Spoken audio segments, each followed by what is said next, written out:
How many zebras are there? Many of you are aware of the zebra saying in the EDS community. This is a fun picture. I had to put this in here. My staff at the office is very supportive of EDS awareness, and so last May, I actually bought this shirt, and they all got excited, and they all bought them as well. It says there is life after diagnosis, and so we all wore them on the same day. But at this time, research statistics of the ehlers-danlos syndrome do show that the total prevalence is 1 in 2,500 to 1 in 5,000 people. The debate that I wrote here at the bottom is something that is pretty widely discussed in the EDS community. It's known as a rare disease, but there is some discussion of whether it's really rare or if it's just an underdiagnosed condition. Certainly, depending which type of EDS you have, it's probably more rare or less rare, depending which you have. This is why the zebra discussion. It is because doctors do struggle a little bit. The symptoms of EDS are symptoms of other conditions. And a lot of us were diagnosed with other things first or not diagnosed at all because either they hadn't heard of it or it didn't occur to them. The bottom here, though, is that we aren't horses. We are zebras. And if you treat a zebra like a horse, you're going to have a problem. You can't approach a zebra in the wild and expect that you can saddle it and go for a ride. You will run into a problem. And so when I finally understood what was wrong with me and I finally started getting the treatment I needed, it was life-changing. My doctor said to me last week that I was still acting like the patient who didn't have a diagnosis. A doctor who knows you that well is indispensable, so just be aware of that. There are doctors like that out there, and some of your anxiety comes from people who are not like that, but they do exist. Joint hypermobility, I've heard from some doctors that EDS does not cause pain. Part of the problem is that constantly dislocating and subluxing your joints is painful.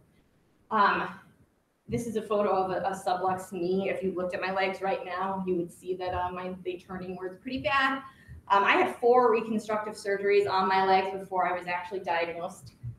Most of my doctors now have indicated that they likely would not have done those had they been aware of the diagnosis because they simply haven't worked. They've pretty much reversed at this point. But joint hypermobility is something to be keenly aware of. Once you're diagnosed, you really have to pay attention to it because it's not good. I still find myself sitting in rooms with my arms like they were in that diagnosis table room on March 14th, 2016, and think, okay, stop bending your elbows like that. You're gonna hurt. Comorbid conditions. Most people with EDS don't just have EDS. It's really fun. We typically have multiple conditions. I like to call them bonuses. Actually, what is interesting in my case is that I was actually diagnosed with mast cell activation condition before I was diagnosed with EDS.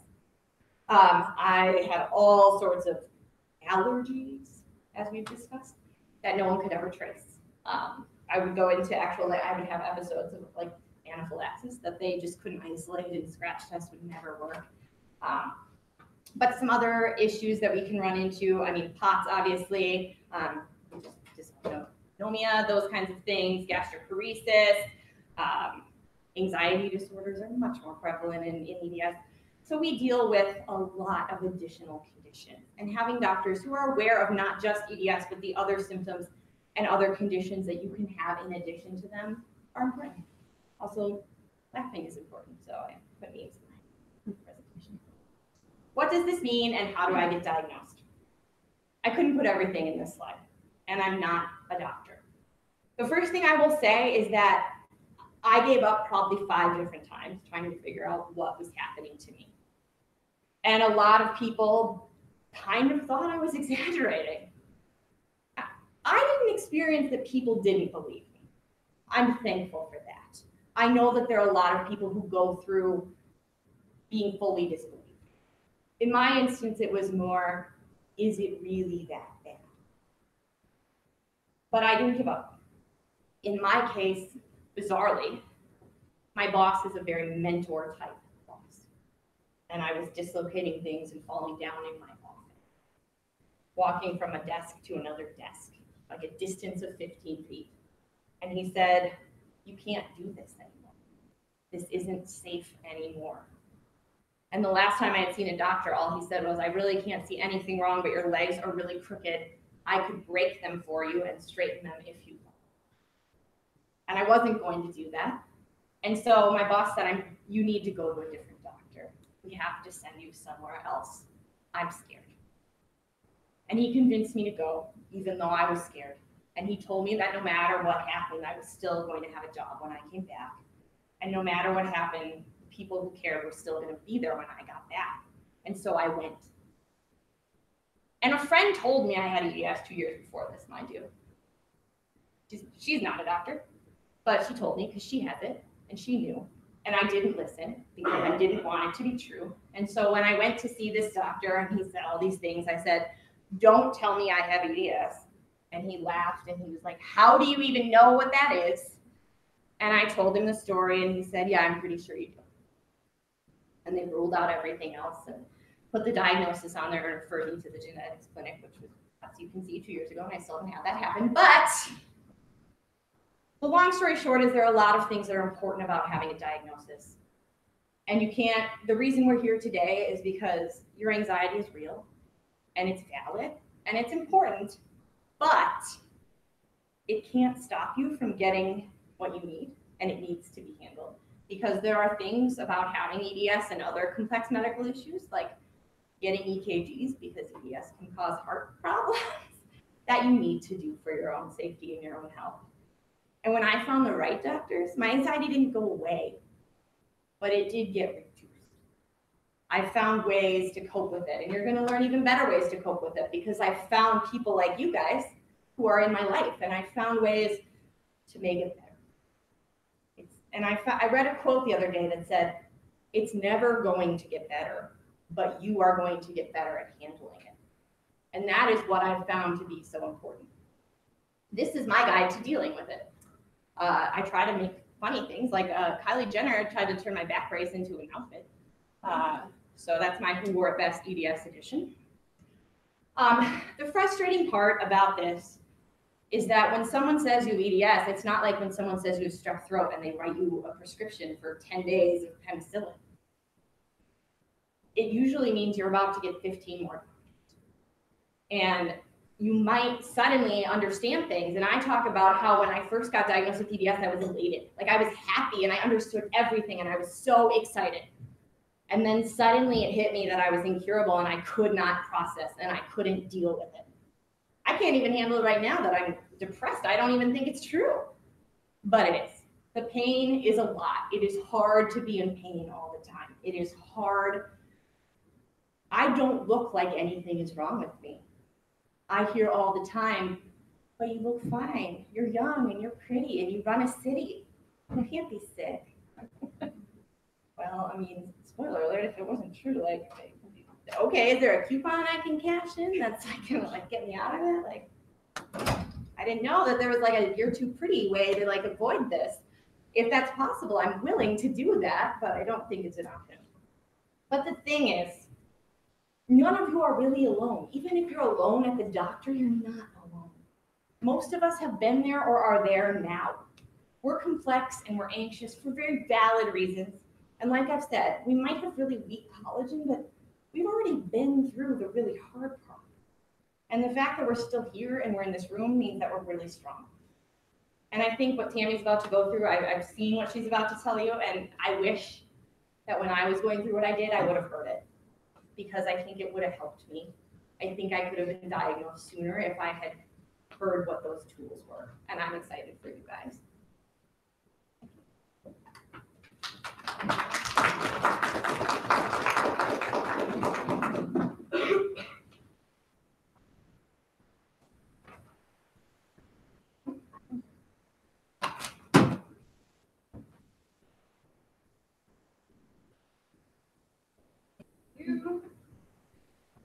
So much better. Really good presentation.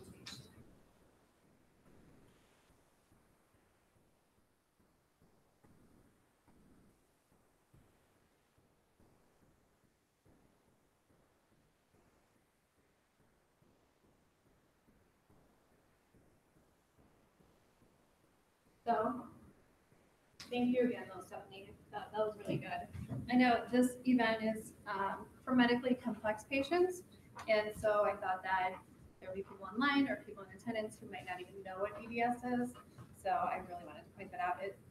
I think most people here know what EDS is because I know most of everybody that's here. So anyways, my name is Tammy, and as you know, I'm president and founder of EDS Wisconsin. EDS Wisconsin has been a dream of mine since before I even knew what ehlers-danlos syndrome was. And that's because ever since I was a young child, I watched my family members go through this, and I watched the devastation that it can cause in a family and to everybody involved. I made the conscious decision that I will never give up hope because I know that there's people who are home in pain, undiagnosed, and they're feeling helpless and hopeless. And that needs to stop. We can't have that. There's also medical professionals who are also suffering because they don't know what to do with us. They're not familiar with ehlers-danlos. They don't know what ehlers-danlos is and what to do with their medically complex patients. There's a lack of research in the ehlers-danlos community, and there's also a lack of support and resources for our medical professionals. Currently, the combined efforts of individuals and organizations around the world, such as EDS Awareness, EDS Wellness, the Ehlers-Danlos Society, the Hypermobility Syndromes Association, Dr. Bluestein, and so many more people are working towards developing better diagnosis, treatment, and management options. But we're not there yet. We need a lot more research, education, support, and resources for people who have ehlers-danlos. My dog is really trying, of course.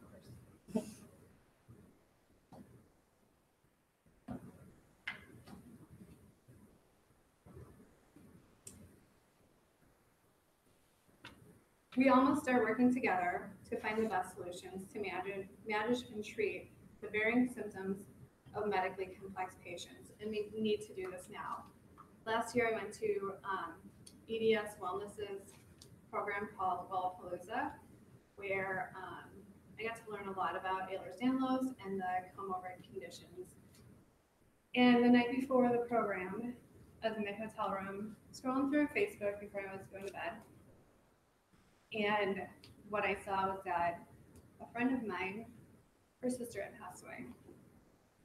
And I know that this friend of mine has ehlers-danlos, and she has dysautonomia that's pretty severe. And it was really devastating to me to think that of all the things that I'm doing, that this has been a passion of mine. I was so close. Like, it was literally the night before going to Wellapalooza. And I'm like so excited I can bring all this stuff back to help people. But for her, it was too late. Her name is Megan. And Megan's initiative is a big part of EDS Wisconsin. And what Megan's initiative is to develop support resources now to get the education out there. We can't wait. We can't wait till next week. We can't wait till next year. Like, whatever we can do, we have to do it now. And that's for Megan. That's Megan's initiative.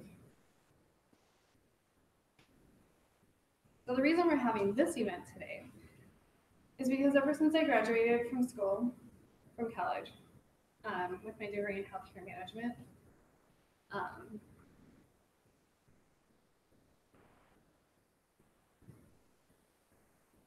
ever since I graduated, I've had the opportunity to talk to a lot of patients on the phone. And what I noticed right away is that 99% of them had anxiety about appointments. And it didn't matter if the appointment was the next day, if it was with their regular doctor, if it was in 6 months from now. People are so worried about their appointments, and is the doctor going to believe me? What am I going to say? What's important? What's not important? Are they going to know what ehlers-danlos is? And even if you have a diagnosis, sometimes they tell you that you don't have a diagnosis. But there's like a lot of reasons why people have anxiety. And I know that just going to the doctor, it's such a huge thing. So hopefully we can help you, giving you some tips and tools to make those appointments anxiety provoking.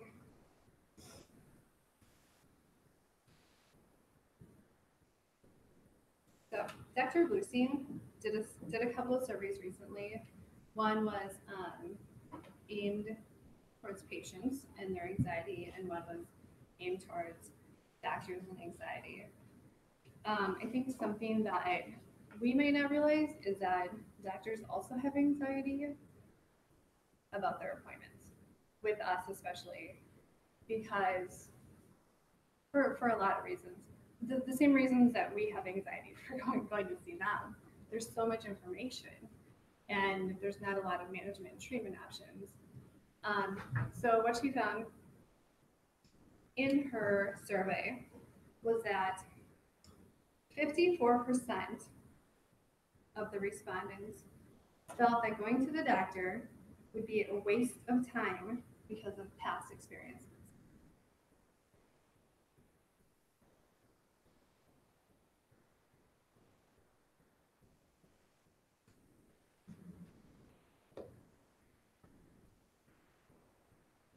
I know a lot of these people. These are the people who are at home and suffering. And that's awful. We can have that. That's more than half of all people who will not even go to the doctor to get help. And they're dealing with these things. And it shouldn't be that way. 23% said that they were worried that the doctor wouldn't believe them. They've also said that they felt that medical professionals weren't listening to them and that they were minimizing what they were saying. Do you have information from the medical professionals? I can speak about it a little bit. Sure. So I conducted actually 3 separate surveys, 2 survey monkeys, one that was directed towards patients, one that was directed towards healthcare professionals, and then a separate one that I belong to a group it's like Facebook for doctors, but they check all your credentials. You have to be a doctor to be in this group. So you have to do the survey the way they, you could do polls and things, but I was trying to do a very similar comparison so that we would get data that was very comparable. I do want to point out that probably the way that I titled the survey, I think that we might have skewed results because we didn't ask people coming in for appointments. We didn't take a random sample. These are people who chose to respond to a survey that was about appointment anxiety. So I think the results might be skewed a little bit because of that. And then for the surveys that I did for physicians, the one that I posted on a bunch of different Facebook groups that I belong to that involve physicians, I only got 8 responses. But the one that I posted in the, it's called Sermo, I got 153 responses. And 95% said that there are patients when they see them on the schedule that they just like, actually in the UK, they call it heart sync, because you just try to figure out like, okay, what am I going to do with this person? And, how am I going to make this a positive encounter? And so then I asked, well, what is it that makes you feel that way when you see this person on your schedule? And there were a variety of different reasons. 54% was because they said that the patient's expectations and their expectations did not line up. So that would be they knew in advance when they saw this person on their schedule that would be a challenging thing. 45% said that they knew that the person was going to want to discuss more things than they would have time for, which I think actually is probably higher than that, because that's the biggest challenge, I think. And Tammy came up with a really good form that we'll talk about for that. So those are kind of the main things that I wanted to mention. So appointment anxiety isn't new to me. My mother actually passed away when she was 50 years old. She was never diagnosed with anything. She always knew something was wrong. And for years and years, she had this frustration. I was a child and I saw her going to appointments and being upset. And there's even one time she was arrested at a doctor's office because she was so mad at them. She either punched the wall or broke a picture or something like that. And it's frustrating. And, I've cried before my appointments, after my appointments, during my appointments. And it's not because I'm depressed or whatever. I mean, it can be so frustrating. Not only that, but I also feel that way when I take my kids to the doctors So it's not only affecting us, it's affecting our families, our children, our caregivers. So I don't claim to be an expert, but I've been to several EDS conferences. I've raised money to go to most of these conferences, but I've been determined to do this, and I don't think people should be suffering. I created the ehlers-danlos and joint hypermobility on Facebook, the Wisconsin group, in 2011, and we're up to almost 800 members, which is awesome. It was such a great group. I do have my healthcare management degree, and I'm enrolling in a master's program in healthcare policy and law this fall. I'm currently employed as a clinic manager, and this past year has been so amazing. I was able to meet Dr. Efren, Dr. Maitland, Kendra from EDS Wellness, and Dr. Bluestein. We only met a year ago, which is amazing. So, this is Don. Don's a general contractor. Don builds houses. And this is Peter. Peter's a homeowner. And Peter comes into Don's office and he says,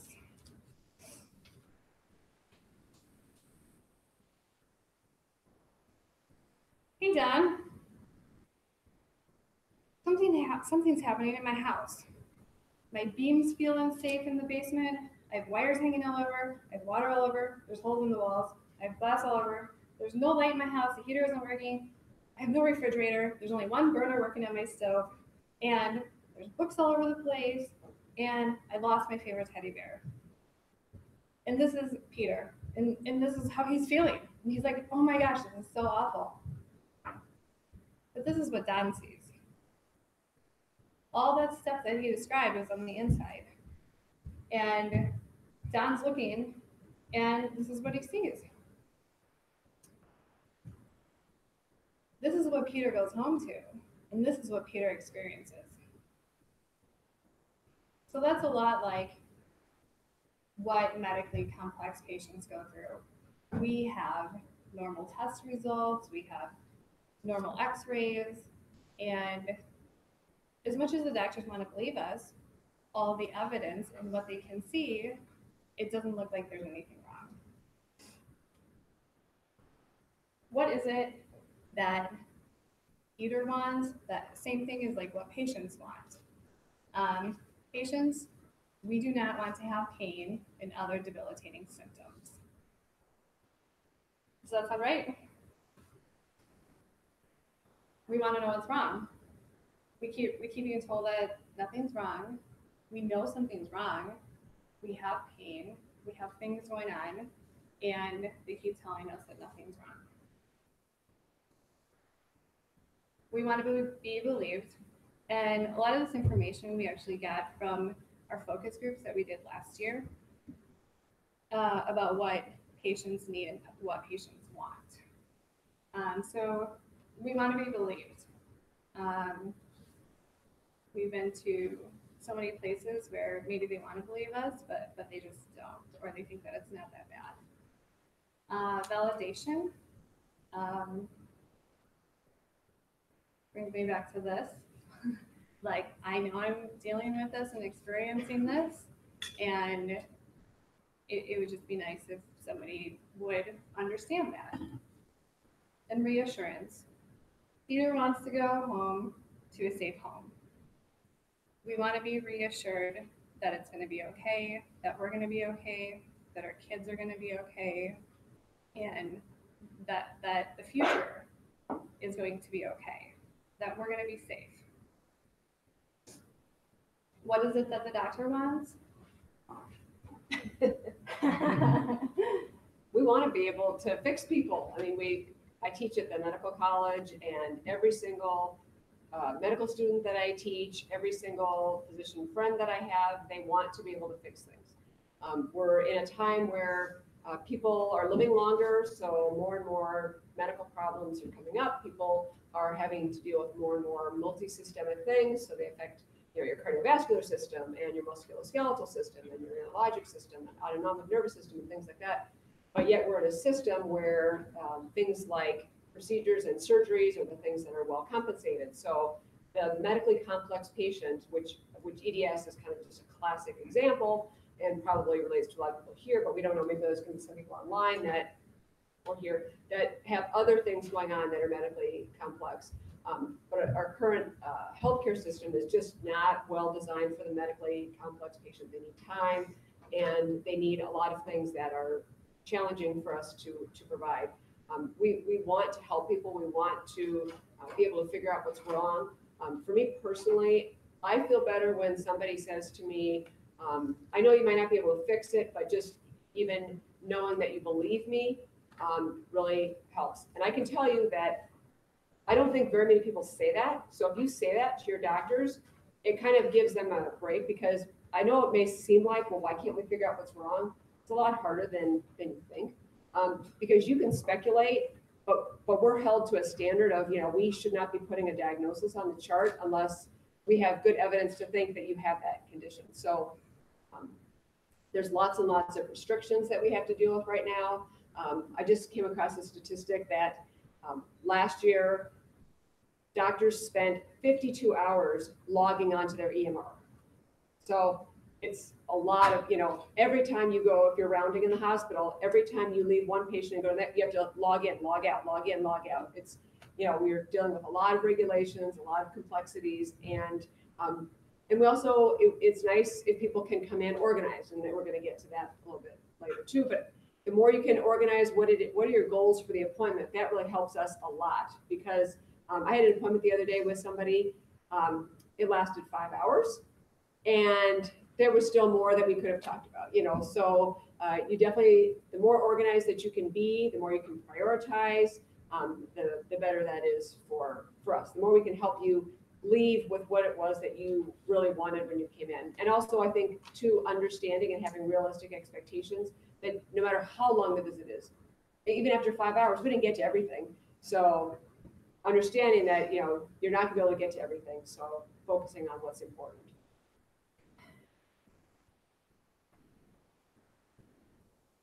So some of the basic strategies that we think about as ways to reduce appointment anxiety is you have to start at a good place. You have to be able to reduce your anxiety in general, first of all. And I know a lot of people who have ehlers-danlos syndrome. Actually, Andy was just pointing out a new article about how persons who are medically complex have a lot of strategies already to help them to reduce anxiety. I'm pretty sure that we have copies of that article out there.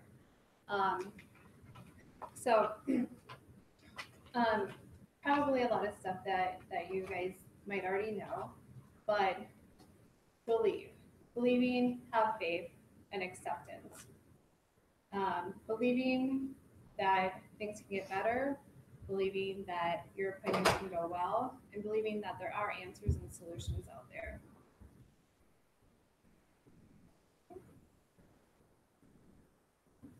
Okay. Self-forgiveness. I'm really big on self-forgiveness because when I was younger, I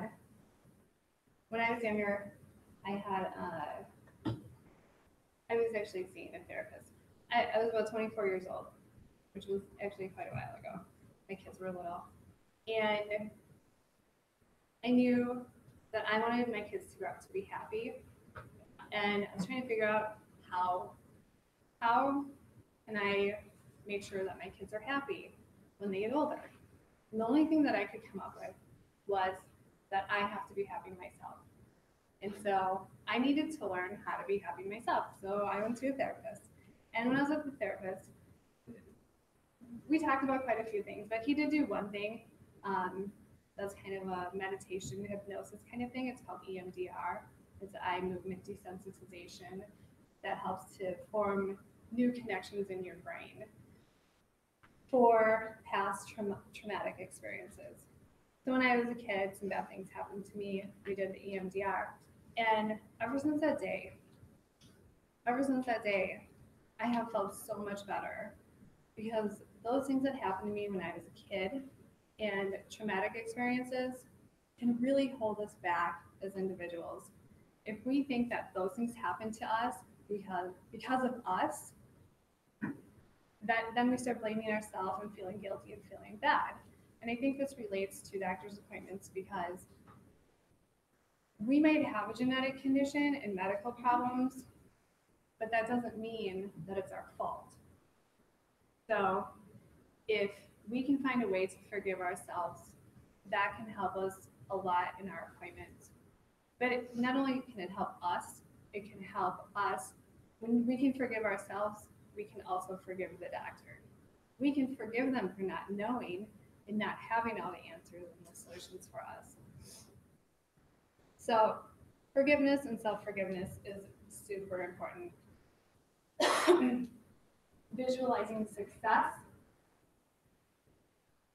To have a good appointment, you have to be able to visualize it.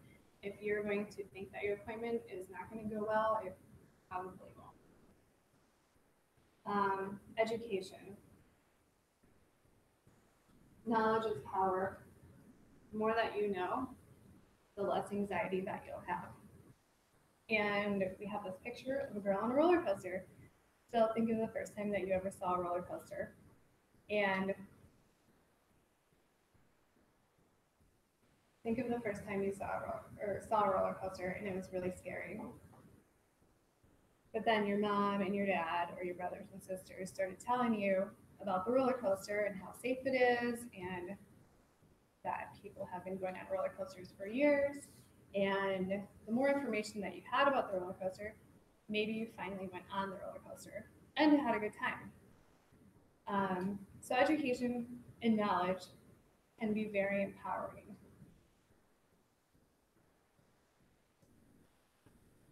So one thing that is good to know is to know your doctor. Personality, I put first. Personality. Every doctor, even doctors within the same clinic, they can all think very differently and have very different personalities.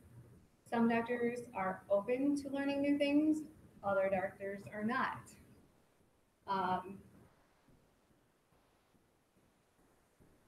What do you have to say about that? Yeah, that's absolutely true. And, it's kind of like dating. If you are going to somebody and you don't feel like you're getting anywhere, then vote with your feet and, find somebody else. But I think also too, to keep in mind that, doctors are people too. We have bad days. We have our own things going on that, so also kind of just think about how you approach things. And I think it's important to, because people mirror that. There are people that come in. My husband's a physician also.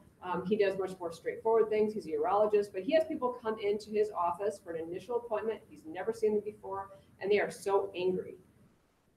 And it's really hard for him not to be affected by that. We're affected by people's body language and things like that. So definitely different personalities, but also just kind of keep in mind, what are you projecting outwards, towards that other person, because they probably do want to help you. And I thought it was good to talk about the other people in the room, because none of us have unlimited time. So time factors are very, very important. And things like liability. There's certain things that we can and can't do. I wish I could do whatever I wanted for people, but there are, you have to be careful that you stay within the law. You don't commit malpractice, obviously, that you do evidence-based medicine. So if somebody comes in for XYZ, they may want to try something that really there's not good evidence for, and you need to really kind of go through and try some other things first. Depending on, you might come across a study that's a case report, which isn't going to be as well-founded as something like a randomized controlled double-blind trial or a meta-analysis, or these are the things that we have to look at, and especially depends on the risk. If something is relatively safe, then for me, I don't need anywhere near as much evidence to recommend that to the patient or prescribe it or whatever. But the more risky something is, the more evidence you need to actually, enact that type of treatment. So keep that in mind. Another thing I'm going to mention while we're on this is, a lot of people will come in and they will have done tons and tons and tons of research, which is great. And I like it when people have ideas. How you approach that though is really important. So, you can say it in a way that the other person's going to get defensive 99 times out of 100. Or you can say, hey, I was reading about something and I brought a copy. Bring them a copy if you can, because that's really helpful. Say, I'm going to leave this with you, or maybe even give it to the, whoever's putting you in the room, give it to them and say, hey, I was wondering if the doctor has time, maybe they could take a look at this. It's something that and say maybe, I would be willing to discuss that at my next visit. Again, understand that they have limitations too. They're not going to be able to read that before they come in and see you probably. So, you give it to them and you say, hey, could you read this? If you would be willing to read this, it would be very beneficial. So is everybody familiar with what evidence-based medicine is? Yeah. So pretty much what evidence-based medicine is that since the development of electronic medical records, they take people who have a certain diagnosis, say high blood pressure, and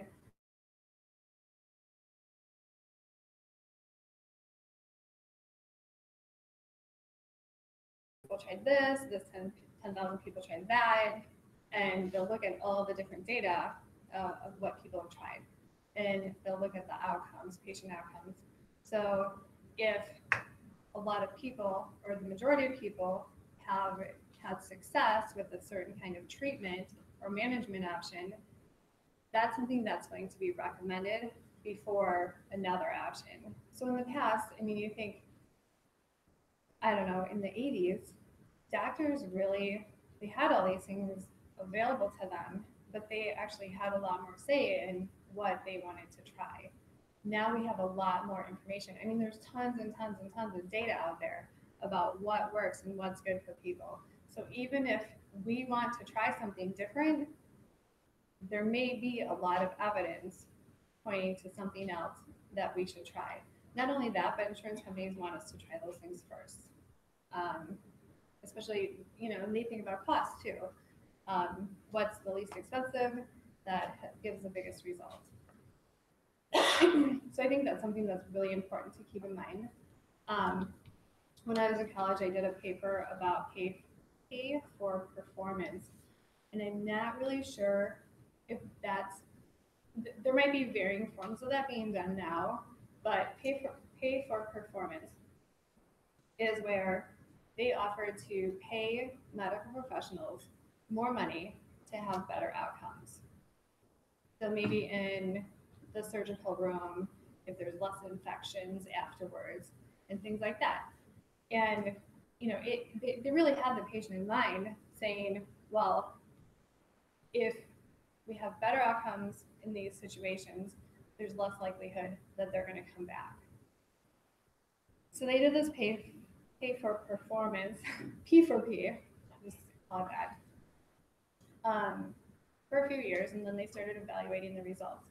And what they found is that the outcomes didn't change.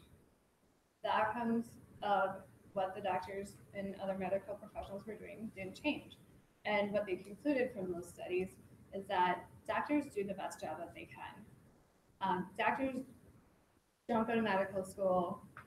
It's long, it's hard, they put in a lot of hours. It's not an easy thing.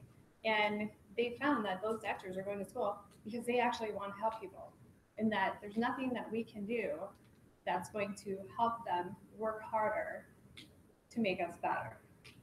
Well, now it's morphed into meaningful use, and we get deducted for not meeting certain things. So as an anesthesiologist in the OR, if you didn't give the antibiotic 95 or 98% of the time in this certain interval, again, they're looking at the EMR. If you, for the first few years, it was, you get it, whatever the bonus was, 1% or whatever, but now you get deducted. So you get a penalty now if you don't meet these certain criteria, but they just have to pick, certain things to look at. You can't look at everything. And so that's what it is now, is meaningful use. Can I ask a question? Sure. Okay, but wouldn't that be against, though, people who are complex in that we're not going to necessarily respond to anesthesia the right way or the antibiotics. And so we're going to skew that and we're going to cause a negative to the doctor because That's true. our outcome is different. That's true. So, And that's why we bring this up here, because for the majority of patients, Just know that. yes, just know that's what they're dealing with. And I think of the example of the homeowner and the contractor. So that contractor is typically dealing with someone coming in with a pretty easy problem, like they have an electrical problem. So the contractor's like, okay, I'm gonna send you an electrician, done. Or here's a light bulb. They really can't do that for us. And it's hard, you know. well, so I'm trying to think of a better way to explain this. Sometimes I forget like to start at the beginning, but again, as an anesthesiologist, what meaningful use when I was in the OR, what that was they pick things that they can measure that they think are important. Because you can't, if you spend so much time on analysis, so they picked antibiotics and then they picked infections from central lines. Well, we would put central lines in. So then we had to they would look to see, did you put a full drape on the patient? Were you gowned and gloved? And all of these things. But the challenge is it's a lot easier to measure if somebody did something than to measure the outcome of it. Because that's the other thing to keep in mind is your doctor can do everything right and something bad can happen. Your doctor can make a mistake and you can be okay. So it's not a perfect correlation, so that's the thing that's really challenging with that. And there are people that are working on now value-based care. So for a given condition like EDS, and what is the outcome and how much did it cost to get that person better? So there's places like in Europe, headache clinics, where they look at how much did it cost to treat each of these people for headaches, and then what was the outcome. So that's value. How much did you spend, and what was the outcome? And that's really what we should be doing. And there are some people. He spoke actually at the last ASA conference that I was able to go to. Michael Porter, I believe his name is, and he's a Harvard PhD, and he's written a bunch of books and things like that. But anyway, he talks about that a lot, and hopefully that's the way healthcare is going, because we've been doing all these tweaks and it's not working. We're not serving people well enough. So another thing that we need to think about that our doctors are dealing with on a daily basis are drug seekers. There are drug seekers who are coming in. They don't look any different than you or I. There's no way for that doctor to know if you have an addiction problem. So it's just something to keep in mind that they are dealing with. I want to say there are, but it's hard. It's hard to sort that out. Yeah. Mm-hmm. Yeah. It's pretty complex. Was there behavior that we can avoid?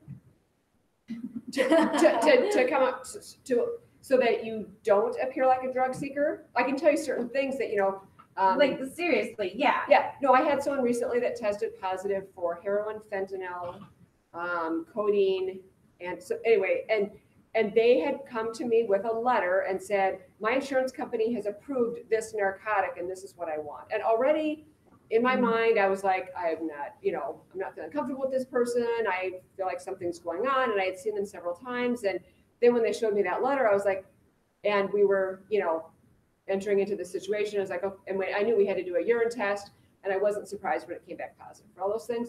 But when you start to say specific things like that, again, it's also your body language. If you're more open and you're more relaxed, which I know is easier said than done, right?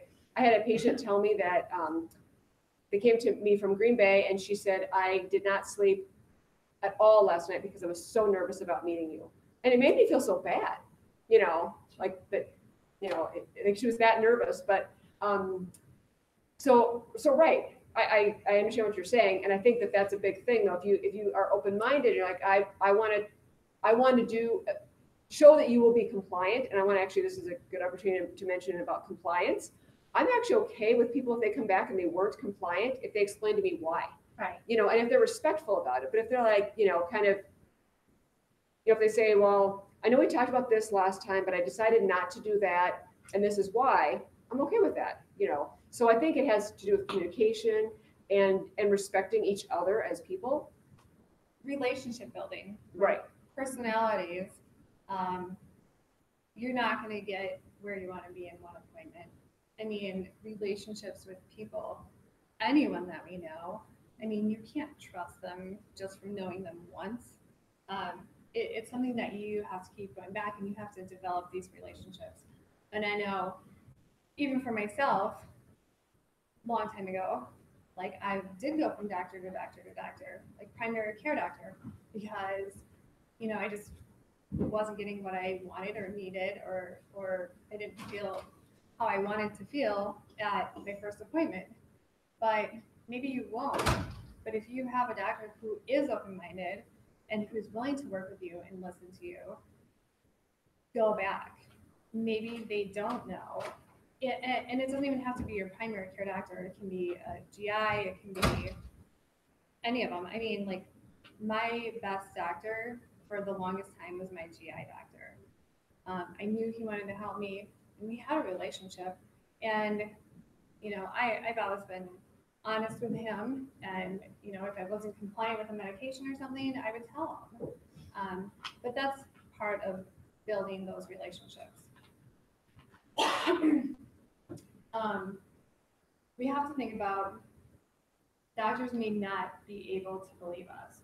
So when I was a teenager, my mom was in the hospital, she had surgery, and they gave her all this medication, and it wasn't working. The doctor told us in the hallway, I remember standing out there with my stepdad and my sister. They told us that they gave her enough medication to knock out an elephant, and here she was still in pain. And as a teenager, I wanted to believe my mom so badly, and there was just nothing that I could go on. There was no way that I could possibly know, and I really, really wanted to know, and I really wanted to believe her. There was no way.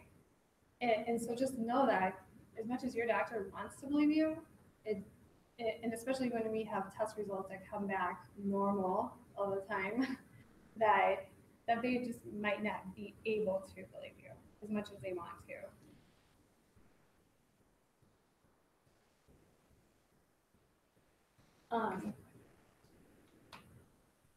Later. So the physician suicide, that's actually a really big problem. It's a huge problem. I teach at the Medical College of Wisconsin, and there's a male physician that just recently committed suicide in Milwaukee.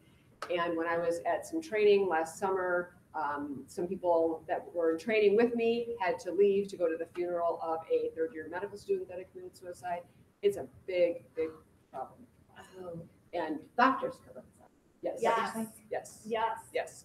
It's a big problem. There were 3 at Mount Sinai, 3 female physicians at Mount Sinai Hospital. There was an article about this recently, within a period of just a few months. That there's a lot of stressors that we deal with, and we it's a actually big created a page of resources for today's event on EDS Wisconsin's website, and that article is actually on there.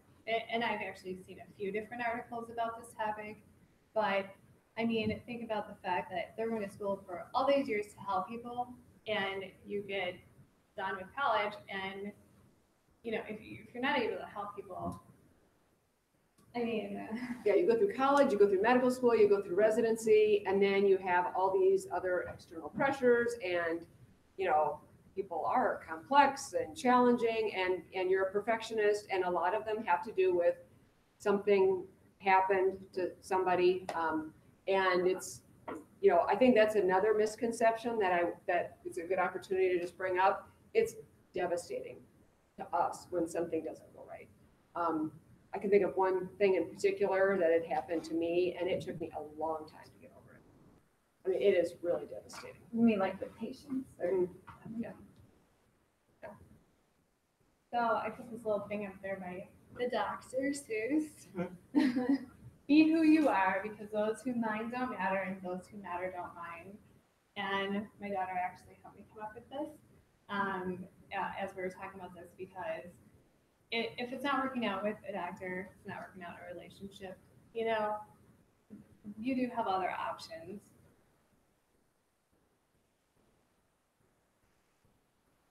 Okay.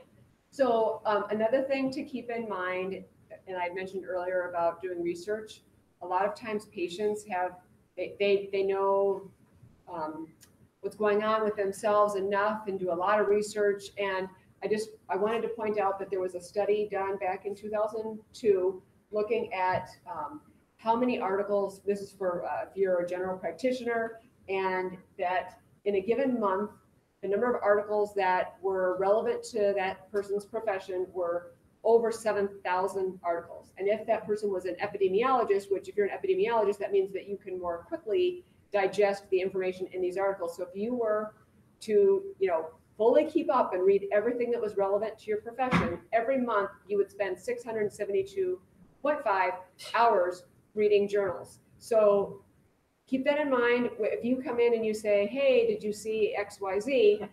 Just keep that in mind. And I have people bringing me things all the time now, which I like, but I only have so much time. It takes a long time to document, these visits, and there's a lot of things that we have to do. And so, there's a lot of information out there. Some of it's good information, some of it's not good information, and it's getting more and more challenging as we have more and more, because we keep adding to the literature, right? Things don't go away, articles don't go away, we just keep adding. And so we add to that. I had a slide that showed the number of drugs that, back in the early 1900s or whatever, we had like 5 drugs, and now we have like over 6,000 drugs or more. So we have many, many more drugs. We have drugs that are put on the market, taken off the market. It's things are very complex. So I know we've talked a lot about knowing your doctor, but I think that as a patient, it's important that we know these things are happening behind the scenes, so that we don't have to take it personally that this doctor is rushing me through the appointment. He doesn't want to hear me or anything like that. And that's the reason that we've given you this information about the doctor. The next part is knowing your patient.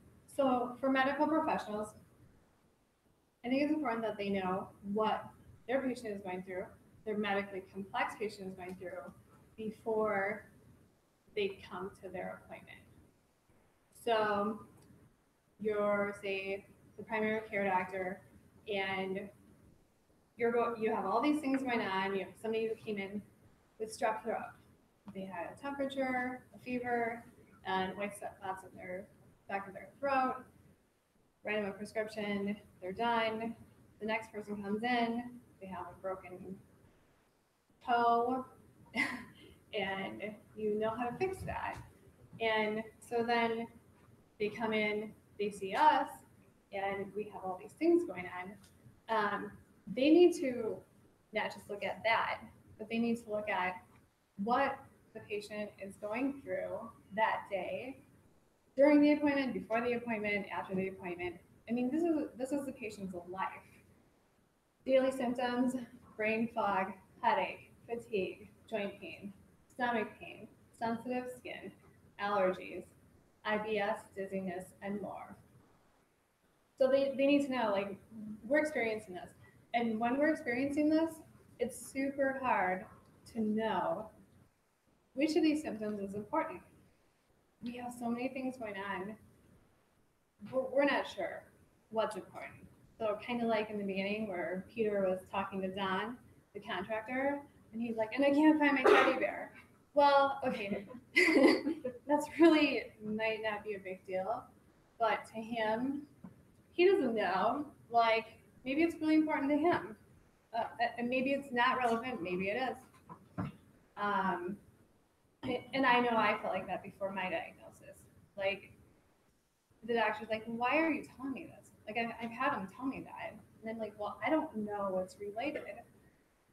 So I think it's important that the medical professionals know that this is why we're kind of can be all over the place with explaining what's going on with us. They should know that this might be our 5th doctor that we're going to this year, or this month, this week, whatever it is.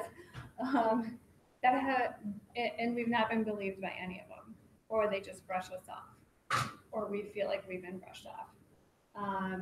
What symptoms are important, we went over that, medication metabolism.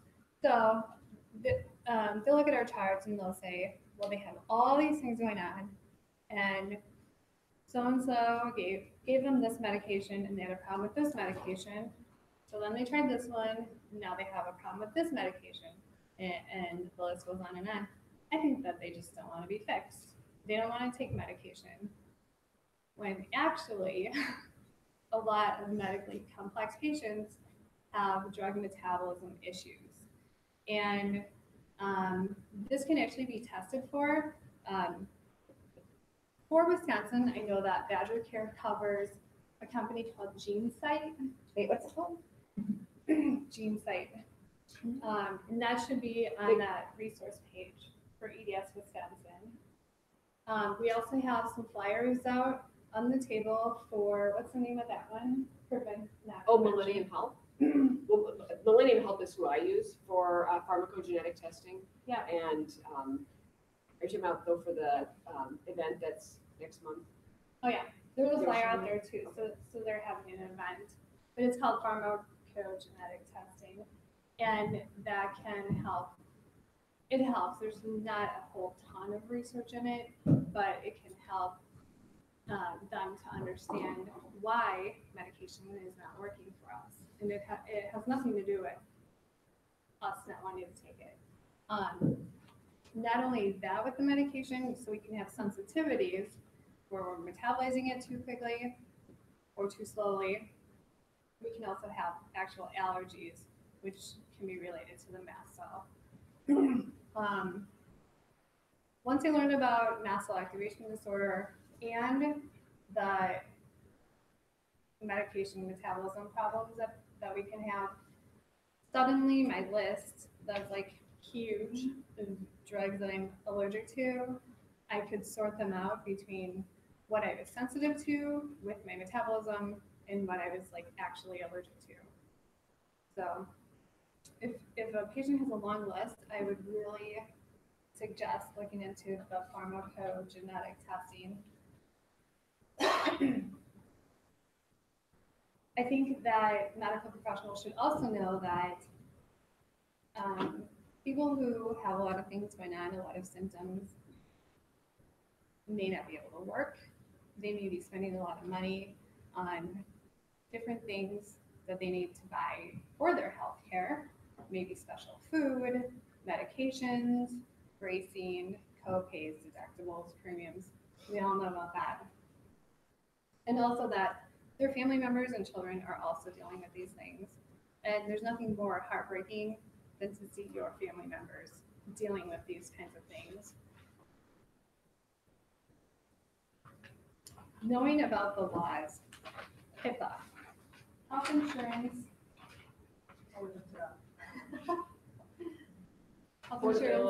Health Insurance Portability and Accountability Act. I never get that right. We know the general idea.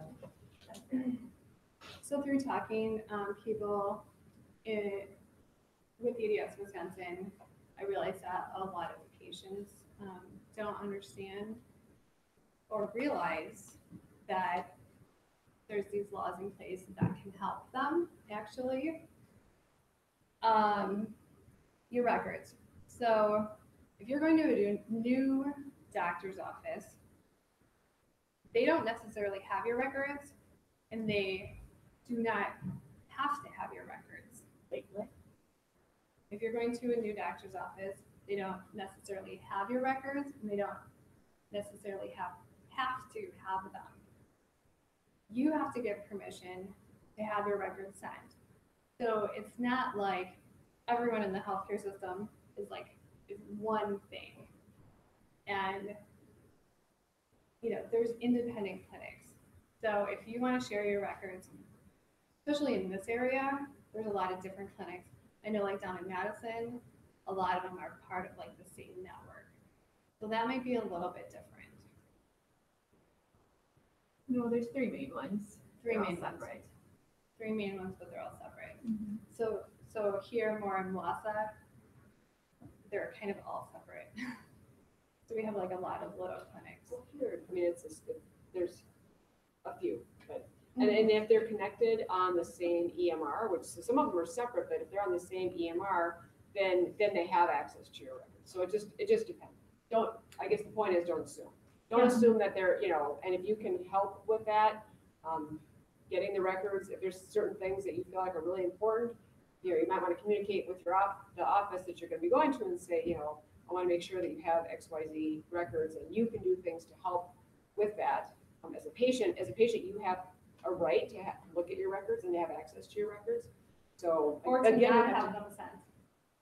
Because I think a lot of people don't like what maybe somebody else has put into their record in the past, saying that they're faking it and Right, does that look bad though? I mean, is that gonna be the patient being dishonest if they're No. not with disclosing that? And No. you're a doctor, you're making faces, what are you? well, I have to be honest. Angie probably knows better than I do. I want honesty. Angie, we don't get, when we request people's records, if someone schedules an appointment with me, I'm not in any system.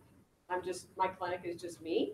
And we get people's record, we immediately, as soon as they schedule their appointment, we start working on getting their records. It's continuing care, so I don't think we have to have a release, do we? When they come in, we have them sign a release if they want us to send our note to somebody else. But that's really like a double checking because it's continuing care. But some places, okay, so like in my clinic, we have a to and from. So you sign one form that's releasing our records that's to be different. released and for them to release records. But that's to mental us. health, which is completely different. It's not completely different. Well, Some of it is it's- completely different, but that part is the same. There's more protection surrounding that. Some of them, yes. Yeah, for different ages. I was just gonna say, there is though, Dr. Bluestein says, like, continuation of care, like, if you're admitted to the hospital and you said, hey, we're gonna have this test done last, who did you see last, and it's not part of the same electronic system, yes, like a unit clerk or whoever's obtaining records can call and they will be automatically sent over. In our area, Marshfield Clinic is the only one that needs an actual form signed from the patient. Like, I'm pretty sure still to date. Yeah, they But still otherwise- do that. Yes, but otherwise, all of the other surrounding ones, records can be automatically sent for continuation of care without. I'm pretty sure that that's not right. To be perfectly honest with you, yeah, Yeah, they do. I'm just saying they do. yeah. Does that work So- for out of state too? But the thing is too, if I can say one more thing, Aspirus, UW, a lot of them are connected, again, Right. to the same system, so there is Exactly. you don't need to sign the sheet. Exactly. Is what I guess. Exactly. But it's just good to know as a patient that your records should not be signed without your consent. You need to have signature, and it's not just behavioral health. Behavioral health is a little bit different in certain areas, but in this area, it's the same for medical and behavior. Because I know, like, on certain EMRs, if you try to access someone's behavioral health records, there's like a big warning, you better not enter this area unless you are specifically authorized to do so. So those records are treated as different. So just know that that's available and something that you can look into. And so also about amending your record, if you don't like something that the doctors put into your record, most places they're supposed to have, depending on, a lot of these are insurance company mandates. So like for where I work at, we have to have an amendment policy, and it actually goes with the Department of Quality Assurance. So what ours is, and what a lot of them are, is if you don't like what the doctor said, first thing that you have to do is you have to ask the doctor to change it. Like Dr. Bluestein said, she can spend so many hours with the patient that maybe a word can get wrong or put in there not how it should have been. So the first thing to do is actually go to the doctor, ask them if they'll fix it. The doctor can say no, like, no, I'm going to keep it there. Typically, the next step is going to be writing your side of the story, what you feel is wrong, and then, like at my clinic, and I know a lot of other places, that what they do is they actually insert what you wrote into your medical record right next to the discrepancy. And if anyone ever requests your records, that is automatically sent along. So maybe the doctor says this and you disagree, you want to put that in there. They should give you a copy of this. It should be available to you. And if it's not, I actually have the Department of Health and Human Services on here. That's who you need to contact. Same thing with the complaint policy and procedure. They need to have that available to you. They also need to give you. About the record amendment. Mhm. Dr. Bluestein, how do you feel if patients ask you to change something because they disagree, or if you see that amendment put in there? So I haven't had that happen to me as a physician, but I've had that happen to me as a patient. When I got my records and I read through, and I've had this happen a lot of times, and Because, it's yeah, I know mine, there's tons of them. right. And Right. So there's a couple of things. One is most of the time it's purely a misunderstanding. You know, by the time, you know, I hate to admit this, but I'm not writing the note at the time, you know, and sometimes it's a couple of days later because for me, the priority is the patient that's in front of me, and then the paperwork comes, you know, second and third and fourth. So you're trying to, and I take a lot of notes, but you have to recall, right? Yeah. So, and a lot of it is completely inconsequential. So when I've read my own records and I see that they've written things that are completely incorrect, I've usually ignored it. But it did happen to me once where something was written about me that made me very upset. And I requested an appointment with the doctor, and I let them know in advance that this was why I was coming in. I wanted to discuss what they had written in my record. And we talked about it. And to be honest, I'm not sure that she had changed it, but I felt better knowing that I addressed it with her and said it was something particularly prejudicial, and I didn't want that a part of my permanent record. So again, I think it's in how you approach it. If one of my patients said to me, I want to talk to you about something, I read this in my record, I would definitely want them to say that to me so that, yeah, okay, let's look at it, and oh, you meant this, or, you know, it's usually just a misunderstanding. I think most of the time it probably is. Because I just worry about affecting that doctor-patient relationship, you know, affecting the doctor-patient relationship. If you got something really good going with this doctor, but they're putting these things in, it's like, no, it's not that. Like, that's not what happened. So to, you know, put that negative spin on it, would it affect something down the road? And it also, you know, this is not just an EDS thing, obviously. Yeah. I had this happen with my parents, sister's parents, where I requested, you know, what she brought me, what our mom brought and showed to me was like, wait, you didn't have a diagnosis of this prior to that appointment. And then based on your numbers, why would you have it? So I asked for an original copy, you know, of that actual visit. And like, this is not right. So I told my mom, I said, I think you need to discuss that with them and say, why did you give me this diagnosis at the end of the visit? When, you know, so these things are definitely not that uncommon. And again, I think it's all on how you approach it, and because you want your records to be accurate. Now, some things are, you know, trivial. Well, but and other so things are many times significant. now I've noticed like stuff copy and pasted from previous. Yes. And then that mistake carries Yes. through Yes. all the way. Yes. And that's where it's a bigger issue. Yes, you're exactly right about that. And that's something that, you know, we're not supposed to do. But I will tell you that I have You need patients to. I have patients that are on probably between medications and supplements, maybe 40 things. Oh. And you have to put the name, you have to put the dose, the frequency, you know, and I'm to write that all out every single time. And especially because it's like, okay, you know, some of them are very complex, you know, it's not just Yeah. B vitamins or whatever, you Yeah. know, so, yeah, you're absolutely right about that. So if a clinic is consistently copy pasted in that misinformation and it is prejudicial, you just leave out that medical doctor later if it's no You can leave them out consequence? anytime. I mean, does that come back to bite you though as a patient? I don't understand. I think if it was something that was repetitive, I would go to a higher up and I would tell them I want it fixed because it's inaccurate. Okay. You know, and especially if you got it fixed in one place, then go But to it keeps them showing and up in tell them, another. you guys need to fix this in all these places. Right. I mean, it's their mistake, and it can be time consuming for them, but it needs Time to get done. And if it doesn't get done, Department of Health and Human Services. I Okay. mean, they're the people. Do you- And And they should have this address available to you.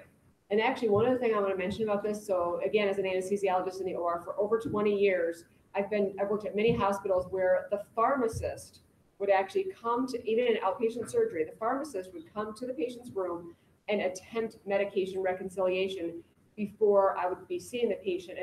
And I say attempt, Whoa. because trust me, it is much harder than you think it is. Okay, so you think this. I've had this happen. You think that you're taking this, and then later on, it's like so. Again, I would rather that we, for medications, like misunderstandings, and try to know your medications as it's in your best interest to know what you're taking as accurately as possible. And this is something it's challenging. I mean, like I said, pharmacists will be in there, and they'll be in there for a while. Like, okay, going through every single medication and how often, and so. Thank you. So But much. that's just one part of the record, obviously. There's Right. many other parts. But that can still translate and Yep. become a problem, right? Yep. Thank you. And there's a lot of other laws and regulations that we should know. Go ahead. I have a question regarding record amendment and going back to that doctor to talk about years. Because appointments being covered by insurance, it really comes down to what for that appointment is down for medical coding. Mhm. So, because I have somebody I want to kind of go back and talk with about some things, but I'm like, I don't know what they're going to put coding for insurance service Mhm. for my purpose. Okay. So you're afraid to have it amended because you think that it might not be covered by insurance? Right, I don't know what they. Yeah, I'm not really sure in that certain instance. You can ask them. I mean, that's really the only way I would think to go about it would be to ask them about it. Would that be a Right. situation where you could call your insurance and talk to them about it, maybe? Or no? Yeah, that sounds like an insurance-related question, because, I mean, at least I know that you actually have the option of saying that it's private or personal, when you make an appointment. You actually can say that. However, that gives them no clue whatsoever what you're coming in for. And it's much better if you have some idea of what the person's coming for from a scheduling standpoint and from, multiple different. Okay. But there are other laws that if you're educated, you ask for their policies and procedures, they should be giving them to you. They should be giving you this information. The next tip that we wanted to give you is to be prepared. So being prepared is always going to help anxiety. I recommend a health binder, and health binders can look a lot of different ways. I just helped my aunt put one together because she has so many things going on. And I mean, you want to have general information in there. There's also apps. I have an app on my iPhone. Are you guys familiar with this? It's a little heart shape. And if you, I should hang out. There's nothing actually to help it. Yeah. That's that comes with the phone. And actually, if you have that, there's an option for having that available without having to unlock your phone. Yes. And I would strongly recommend that you do that. Somebody had a respiratory arrest. They stopped breathing at the EDS conference. Mhm. And I was the one who got to resuscitate them. And we're trying to find my out, gosh. they were by themselves and trying to get information about this person who's unconscious. And if you have it in your phone that they can access. So on the lock screen, they go to emergency, and then down here it says medical ID. Oh. So they can access whatever information you put into the health app. And I'll Oh my show you what gosh. the health app looks like too. So for mine, I have my pictures. It has on here medical conditions, and I have my medical conditions listed in an order that is probably the most helpful. They probably need to know that I'm allergic to like everything before they would need to know that I have sleep apnea. I have, under medical notes, I have my specialist, allergies and reactions, and I put in there my medication metabolism problem and that I can't swallow pills. My medications, which I keep this updated, which is really helpful when I go in for my appointments because I can just go back to this list. Height, weight, emergency contact. So all of that's in here, and I can show you what that looks like I'm pretty sure that there is one that comes in for like the Android phones, but this one looks, it's not going to be very big, but it's just a white box with a pink heart on it. So that can be really helpful. That and having a health binder, having everything together. Dr. Bluestein and I actually together created a patient worksheet that can be helpful for you to bring to your appointment. Did everybody get one of those when you came in?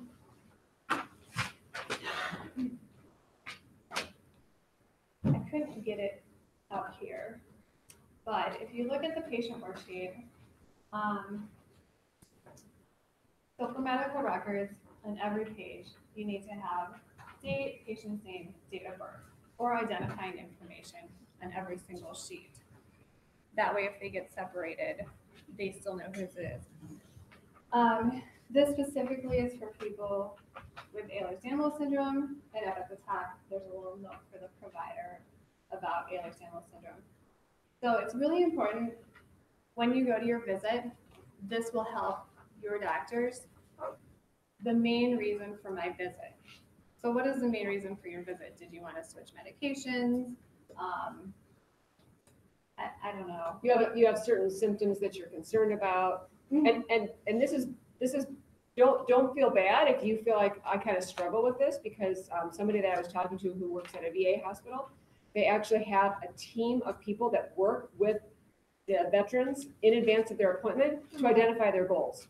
So it's not, don't feel bad if you're like, wow, seems kind of hard, but again, if you can identify what your goals are for the appointment, you're more likely to leave having met your goal. So we'll do the main reason for our visit. Sorry about that.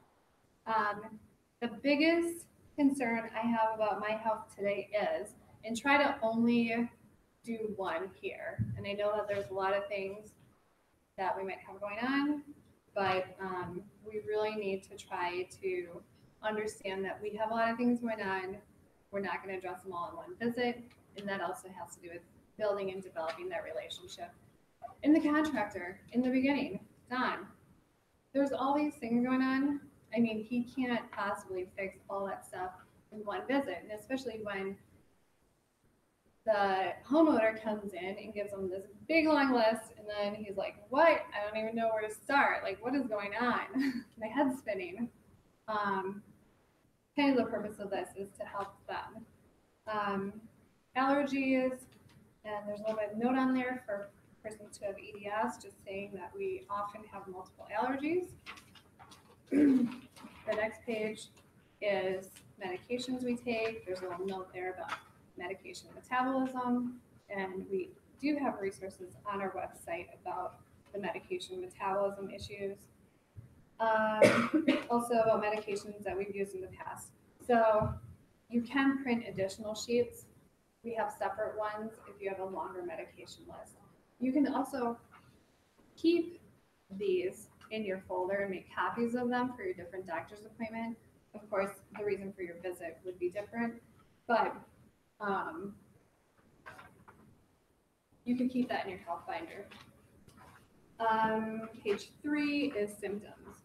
So this looks a little bit scary and long and big, but the reason that we created it this way is because they need to know how long we have had a symptom or diagnosis. Has it been a couple days? Has it been years? They also need to know how concerned are we about this symptom. So I might have a symptom that the doctor thinks it's a big deal, but I don't think it's a big deal because I've had it for years. But it's also something that they should know about. And there is a little note on here for the provider. The gray areas are where symptoms are more concerning to the patient and of longer duration. And so that's where the gray area is there.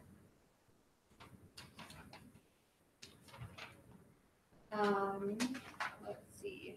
Family history. This is really important for medically complex patients. That's the basic information. I'm actually going to skip over this one for a second. So we need to realize we need to have concise information at our appointments. These doctors are going through a lot of things. They don't have a lot of time. And if we can be really, really efficient and effective with them, we're going to get a lot more done at our appointments. So try to keep it to the basic information. For us, I know it can be hard. I really do. But hopefully something like this, I mean, what I envision is Peter in the beginning, he has all these things going on in his house. If he could write them down, walk into the contractor's office, say, here, this is what's going on with my house. The contractor could then look at it, the doctor can look at it, you know, give them a minute. Like I've seen a lot of people talk right to their doctor when they're reading something, and how can they listen to you and try to think and formulate what they need to do or come up with a plan. So it may take them a few minutes to look at all this information, ask you some questions, and even when you answer questions, it's not about them not believing you. It's about, you know, what are you saying? You can say, I broke my leg when I was 15. I was in a car accident, and this black car came out of nowhere, and blah, blah, blah, blah, blah, blah. And all you're doing is like taking up more time of your appointment. It's not that your doctor doesn't believe you. Tell them you broke your leg when you're 15. You know, it really doesn't have to be more than that. The more time that they have to think about all these things, the better it is for you. They can come up with a plan. You address the most important symptom at that visit, make another appointment, come back, build that relationship. They're going to get to know you. And especially if you're honest, I think that's so important.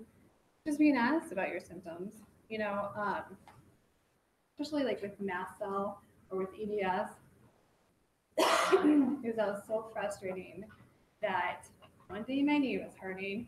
By the time I got into the doctor, my knee wasn't hurting anymore. And now it's my elbow. And just be honest with them. I mean, I could have told them that my knee was still hurting, but that really wouldn't have done me any good. It wouldn't have helped me to get my diagnosis. So you might not know why things change, but just always be honest with them. About symptoms, there are subjective symptoms and there are objective symptoms. There's signs and symptoms. Yeah, objective symptoms are, I mean, we use the term signs and symptoms. So a sign is something that somebody else can see. And so a sign would be, you know, like a rash that, you know, the other person can see. A symptom is something that you feel that nobody else can validate, that just you feel. So and there are certain symptoms, certain signs that have more meaning than other things. So some of the really, really important ones are, you know, if you have a fever and you actually measured it, like, you know, whenever possible, try to measure something. Like, you know, if you had a rash or something, it was this big, take a picture of it. You know, if you can, you know, we like to measure things. We like numbers and, you know, things like that. So whenever possible, try to describe your symptoms as best you can. But if you have a sign of something, that's really helpful because that's something that we can kind of sink our teeth into. So if you had a fever, that's something that's very concerning. If you had loss of function of a body part, you know, that's something that's very, very concerning. But, you know, those are things that are, you know, measurable and can indicate things that are more worrisome for us than, you know, some of the other things that people report.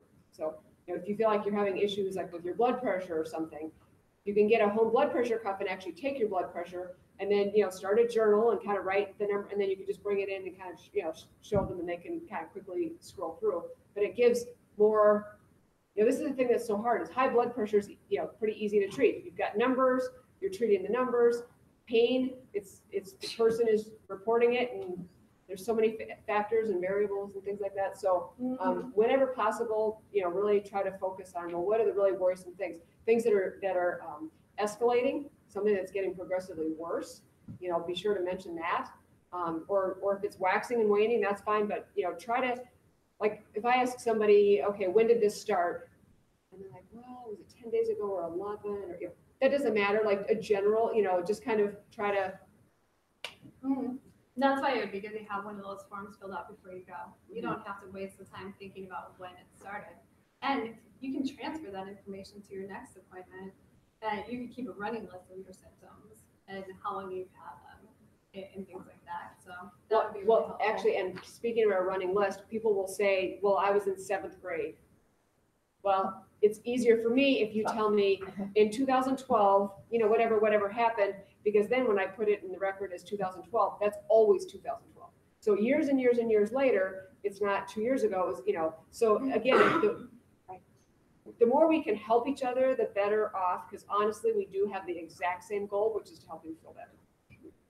These loose papers that you take into doctors, I know we moved here from another state. And in our state they didn't want papers. So we could not have gotten in this. They would have said, sorry, because they only did electronics. They didn't want to be handed anything. Is that different here? Well, even with electronic records, you can scan information. We Okay, scan information all the time. Okay, so And they if still. they didn't want that, I don't think that that's right. Because I I'm a would list say- maker and that didn't fly. I would say fill it out, make a copy of it, or give them the original. You want to have a record for yourself of what you've told them, but also if you give them that sheet of paper, that's going to be in your medical record. I actually had a doctor a couple years ago when something finally clicked and I figured this out.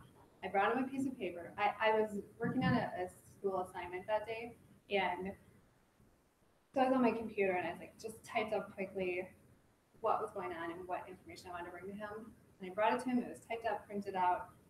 He looked at it, tried giving it back to me. I'm like, no, you can have that. He's like, oh, and I suppose you have a copy of this at home too. He was not happy because now he is responsible for that information. Okay. So So leave it there, even if the soldiers shred it. he didn't like you that. still I mean, do it. that really clicked in my mind. Like I couldn't understand why he was so upset about it. I'm like, oh, now I get it. Now he can't ignore this information that I just gave him. I mean, right, there's a section of every EMR, pretty much every EMR that is for scanned documents. Mm-hmm. But you have to go look for those scanned documents. So you can also, if you're going to somebody and they're using an EMR and you use this simply to organize your thoughts, but you don't leave it with them, Not gonna help. what? It won't help if you don't leave it. No, it will help. Yeah, Mhm. absolutely. If you use it that's why we called it a worksheet.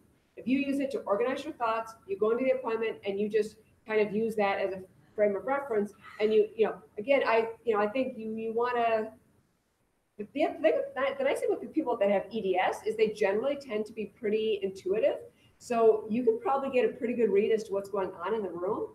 So, like use it as a worksheet. And if they want to take it, great. But, I don't know about saying, here and really like forcing them to take it. Okay. Because you can still get a lot of benefit out of it because you used it to organize your own thoughts. And then while you're in there, like you're not going to forget anything. That's why it's helpful to bring somebody with you. Yeah. Because, right. I mean, even for me, when I've gone to appointments, if somebody doesn't write anything down for me and they didn't give me, now people are much more commonly giving you a plan when you leave. But before they did that, I mean, I would leave it. What was I supposed to do again? Right. So it helps to have somebody with you, both for reporting things, and especially if somebody else has observed something. If you've had like loss of consciousness and things like that, bring somebody with you who has observed that, because that's. And you as a physician would not take that as an insult that someone else is in the room with. Oh gosh, no. Now I don't like it if they bring 10 people because No, that's but just one distracting and yeah. Right. But one person that's not. an I think insult. it's a very good idea. Yeah, and I Yeah. think it's just really helpful to have everything written down. And if that person can help you write things down, but still be there as Agreed. Absolutely. a reference for you to help explain if the doctor has more questions. So here's a summary of the tips that we've given you today. Having an open mind is really important, and that's going to be for patients and for medical professionals. Now, if we look back at the information that we went through in the beginning, what patients want and what doctors want. So patients want to not have pain or other debilitating symptoms, and doctors want to fix their patient. It's pretty much the same thing. It doesn't mean that they always can fix the problem, and that can be frustrating for them. But also, I think what I really want to point out here is that a lot of what we want to be believed, validation, reassurance, that's not going to take extra time for them, and there's no restriction on that. So many of us have been through so much with medical appointments that I think that if a medical professional knows that they don't have to cure us in an appointment or in 2 or 3 or 4 or 5 appointments, but they can really, really help us just by giving us validation, just by listening.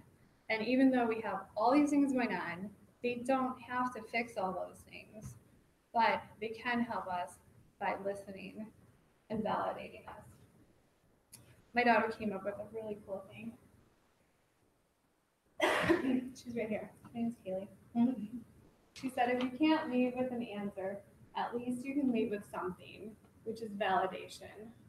And that's huge for people who are medically complex. So with preparation, organization, and effective communication, everyone can win. Oh, I did put it up there. So, did anyone else have any questions? Otherwise, we're pretty much done. Pretty good, pretty packed. We will be having refreshments and raffle drawings in the lobby right after this. We do have our support group meeting if you go to this back hallway here and go down, it's called the Green Heck Room. It's a pretty nice room.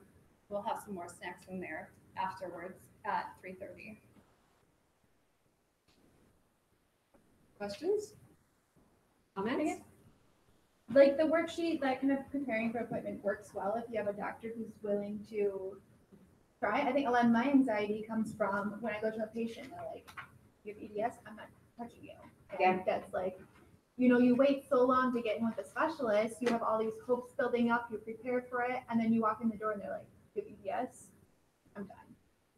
Like that's the most anxiety building for me personally. And I agree. it's hard to prevent. Are you forced to go to that provider for some reason? Well, I mean, I just was going for him for a surgical referral, and he was the only one who did it in network for me. So I was referred to him, and he's like, I'm not touching you. You're like a black box. So did you ask why? Because operating on a patient with EDS is like opening a black box.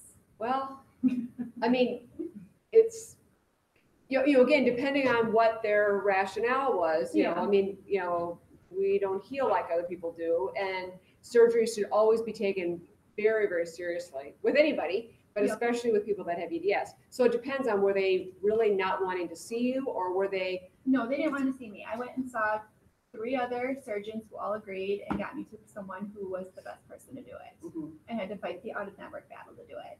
He just shut down because of EDS. Because I went into the appointment and he was very, oh yes, talking about all my problems, and he looked at my records, he's like, you have EDS? And demeanor changed immediately. And Okay, so I posted something on that same Sermo group a while back, and I said, the title of it was, if fibromyalgia is the F word, is EDS the E word?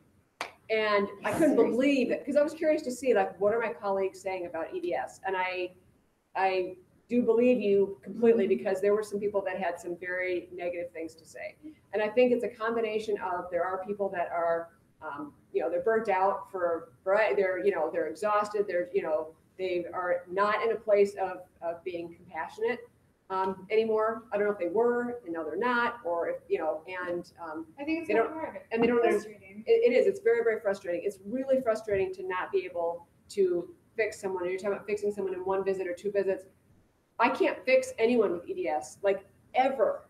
I can help them to feel better, but I'm not going to cure them of EDS. They're always going to have it, right? So, but that doesn't mean that they can't feel better. That doesn't mean they can't improve their quality of life. And for me, it's all about function. Like, you know, I'm not as concerned, well, I shouldn't say that. For me, it's like, well, okay, maybe your pain numbers aren't that high, but are you really limited in what you can do from a functional standpoint? Let's get you doing the things that you want to do, you know? So EDS is very misunderstood within the medical community. I've been trying to change that ever since I got really involved in this about 1.5 years ago. I wrote an article, a CME article, that got a fair bit of attention. And then I, with EDS Awareness Chronic Pain Partners, we developed a CME program that has been, well received, that provides online free education for physicians about EDS, because it is very misunderstood. And it's one of those things that, you're right, there are probably a lot of people that they don't want to deal with it. They see that and they think, because fibromyalgia is the same way. A lot of people see the diagnosis of fibromyalgia and they immediately think, I don't want to deal with this person because I am, and I think it comes back to, I'm not going to be able to win. And it's not about them winning, but it's, in their mind, I think that's the problem. And I wonder too, if surgeons, it's more, they're concerned about their outcomes and their Yes, absolutely. Yeah. And that's exactly It's why. frustrating, like, can't there be some sort of thing taken into consideration, like where if you're taking on that complicated patient, it doesn't count, Now, one thing I do want to say about that is to keep in mind, again, my husband is a physician, he's a surgeon. And over the years, he's the same age I am, his approach has changed dramatically. And so did mine as an anesthesiologist. Over my 20 plus year career, you become more conservative, you learn from the bad things that have happened.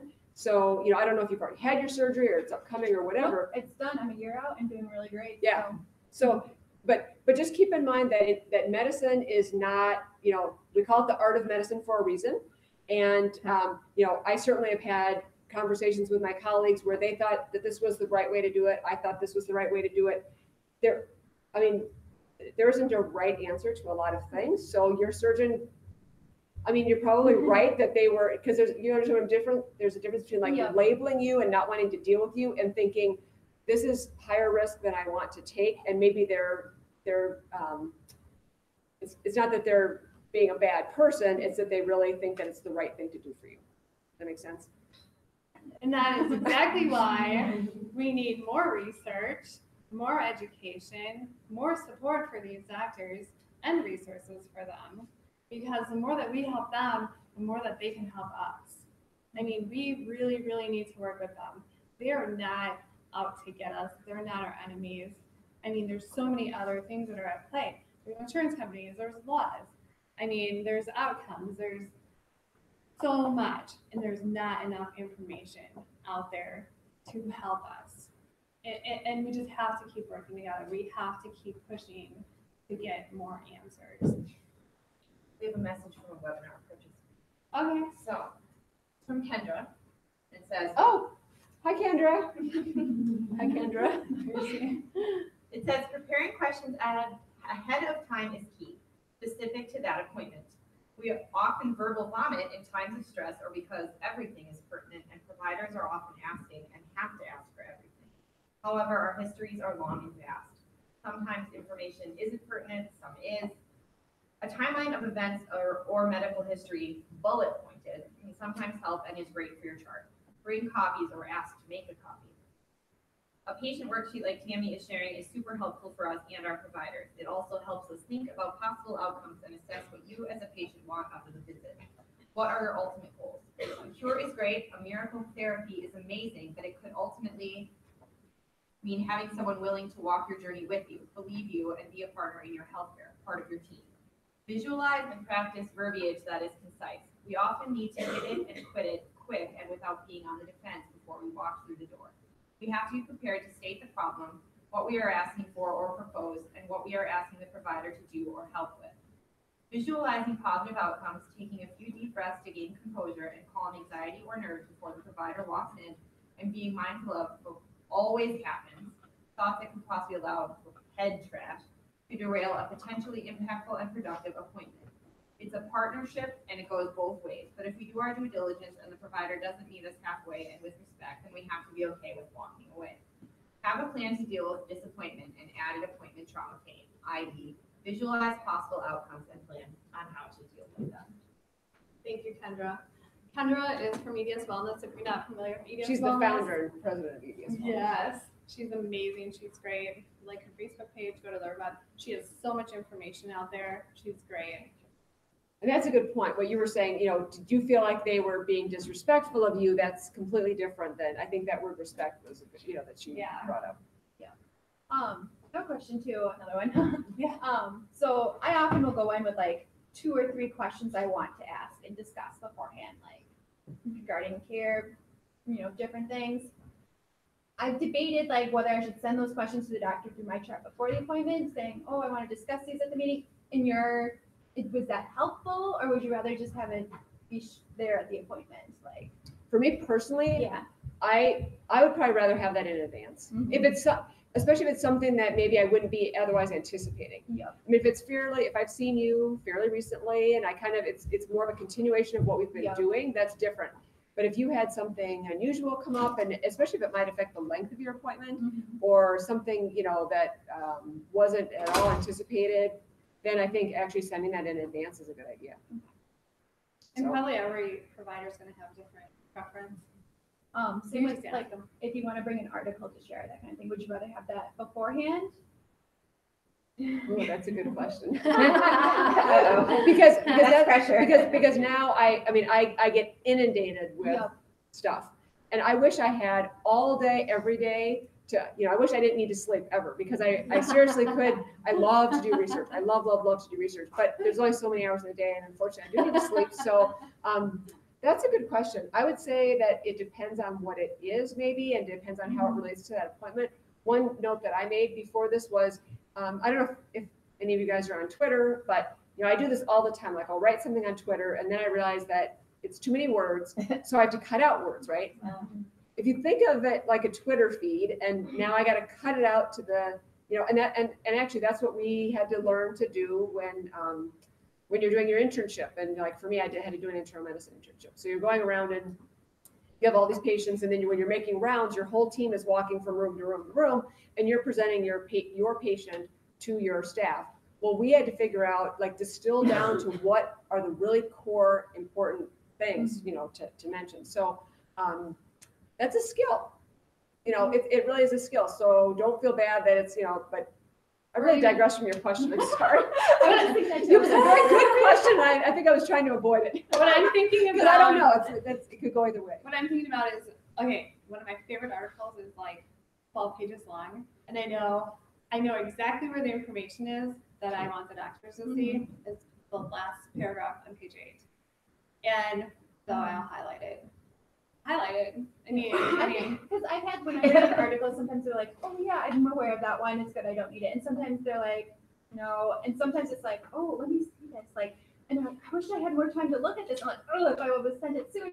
But you never know which way it's gonna go. Correct. And actually, you raise an excellent point, which is, especially now, I've gotten so busy that I have, I really, really appreciate it when people are, so I do let patients email me, which I've heard lots of people say, don't do that, because then it's one other, time consuming thing. But I love it when people give me like a yes or no question, or something, when they make it easy for me to respond to them, rather than when they give me links to 12 different articles and be like, "So what do you think of this?" You know what I mean? So I think that it really depends on how you approach it. And if you remember that they have a lot of patients. Again, I'm going to, remember our father was like, "I don't understand. My cardiologist and my internist are both in the same building. Why can't they meet in the stairwell to talk about me?" But I have to tell you, you have to remember that they have lots and lots of patients. And so, with certain people that are really, really complex, sometimes there are, meetings like that, but it's, unfortunately, our society is not, or our current healthcare system is not set up well to take care of medically complex people. I hope it's going to get better. And we were having a conversation before this started about pain rehabilitation centers. And that's really the optimal place if you have pain, because it's multi-departmental, what is the word I'm trying to say? Multidisciplinary, thank you. It's multidisciplinary. And then they are working together. But the system is set up that way, whereas most systems are not set up that way. I trained at the Mayo Clinic, and that's one thing I think Mayo Clinic does really, really well, is they communicate within departments. Even if you're just going in for a more routine type of visit, they'll communicate with the system is set up very well to do that. They can easily send each other messages, and so, yeah. So because I've been there as a patient, I did my training there, I've gone back there as a patient, and that is one thing that, that they do well. But a lot of other places don't. So we should probably wrap it up, but we will still be here if you guys have questions. It is 3:15. But thanks to our volunteers because without them, this would not have happened. It really takes a coordination of a lot of people, and I'm super excited for Wisconsin that we have people here that are working together so well to be able to help us to get what we need. And also our donors and supporters. I don't have Dr. Bluestein's clinic, which is here in Wausau, Wisconsin Integrative Pain Specialist, but she is on our website. So you can find her there. Please find her there. But we really appreciate all of you guys coming also. Thank you. Do you admit to doctors that you have anxiety?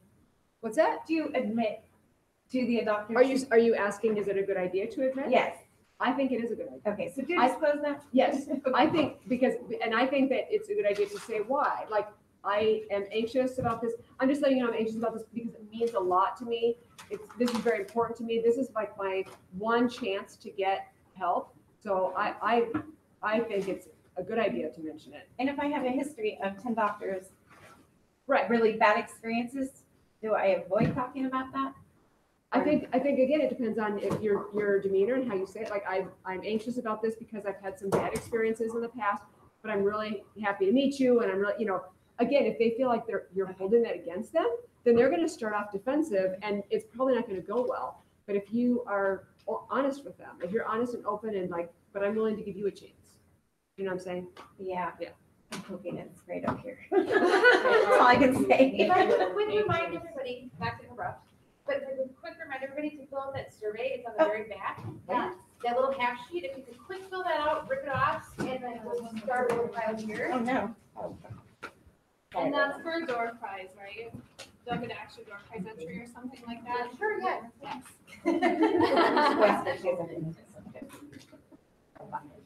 Yeah, and then when you guys go out, if you didn't have a chance to look at our, the raffle and door prize tables, please feel free to do that.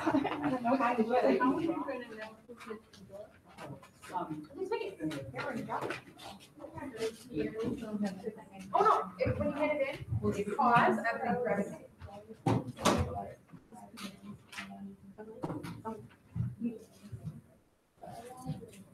I have another question. Sure. Are you staying for the meeting? It was not very nice medically. Are you guys staying for the meeting? It's my daughter's sitting. She's Hi. leaving us in EDS, and so We'll just hang out and have fun, have some snacks. we're like Let's do it. PTSD from medical appointment. You're already